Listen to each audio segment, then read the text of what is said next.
গুদমারানির ভাই আবার কি গান মারাইতে এলো? রে পড়তে বললো, বল কি বলবি? ভিতরে আসতে বলবি না নাকি?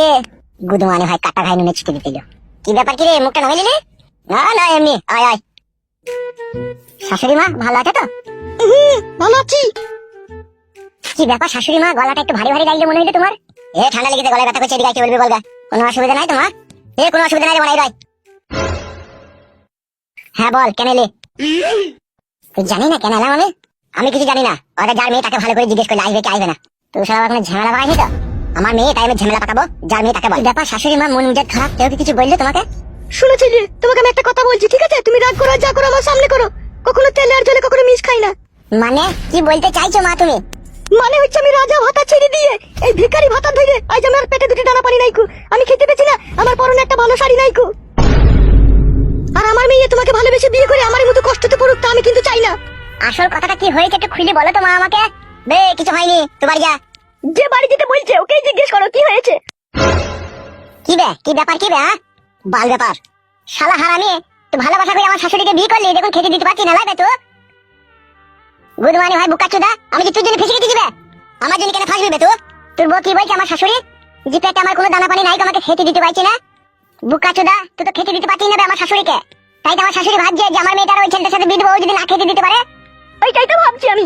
দেখ তাহলে তুই শালা অপরাধ করবি, কাজে যাবি না, আর সেই পাপের সাজা আমাকে ভুগতে হবে, লাগবে তোর লেগে? আমাকে ছাল ছাড়িয়ে দেবো মেয়ে দিয়ে। কারো ছাল ছাড়ানোর দরকার নাই, আমি থাকবো না, ওকে বলিয়ে দিয়েছি। না মা, তুমি এরকম কথা বলো না। আমি সংসারের জন্য 1000 টাকা দিয়ে গেছি ফটকিতে, ঠিক আছে? এই দুদিনে বাজার হাট করে রান্না বান্না করে খাও, আর তোমার মেয়েকে এখানে লিয়ে আনো মা। ও আমি বিয়ে করলে কোনো অসুবিধা হবে না, আমি তোমার মেয়েকে সুখেই রাখবো। আমার পোল্ট্রি মুরগির দোকান আছে মা, আমি বাজারে ডেলি 8 কেজি 10 কেজি বিক্রি করে মাংস বিক্রি করি মা। আমার সংসার আরামসে চলে যাবে, কোনো অসুবিধা হবে না। আর তুমি যখনই আমার বাড়ি বেড়াইতে যাবা, গোটা গোটা মুরগির লেগ পিস করে তোমাকে পকোড়া করে খাওয়াবো মা। এ বড়া, সে যখন খাওয়াবে তখন খাওয়াবি, এখন ওইসব ঘর পাকানোর কথা বাদ দে। এখন যা বাড়া, এখান থেকে বাড়ি যা। তোরা তো থাকছি কেন বে? আমি আমার শাশুড়ি মাকে বলছি বে, বাল মুখ চুদা, এখন বিয়ে হয়েছে তোর সাথে কেলাম মারছিস তো? হয়নি হবে, তুই বকি না, তুমি যে চরকায় তেল দে। আর আমার চরকায় তেল দিতে তোকে সব হারাই যাবে বলে দিচ্ছি আগে থেকে। মা, ও শাশুড়ি মা, কি বললো? এদিকে একবার ঘুরো মা। এই লাও মা, এই 1000 টাকাটা রাখো, একটু বাজার হাট করে আনো। আরো টাকা লাগলে আমি দেবো। লাও মা ধরো, আমি তোমার জামাই হয়ে দিচ্ছি, লাও মা ধরো। লাও লাও দিচ্ছি যখন লাও। লাও মা ধরো, সে নিজের জামাই দেয়া যা নিজের ছেলে দেয়া, সে একই ব্যাপার। লাও মা ধরো ধরো।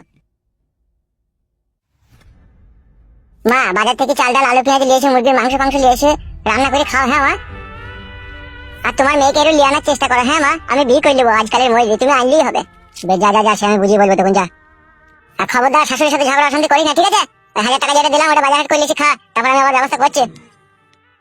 মা তাইলে আমি আসছি, এখন থাকো তাইলে। হ্যাঁ বেশ ঠিক আছে, যাও।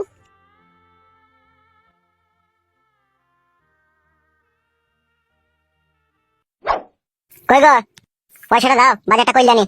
নিজে তো ইনকাম করার এক পয়সা মরদ নাই, পরের পয়সা খেতে ভালো লাগবে তো? পরের পয়সা আবার কি? এ তো নিজের জামাইয়ের পয়সা, জামাইয়ের পয়সা খেলে কোনো অসুবিধা নাই।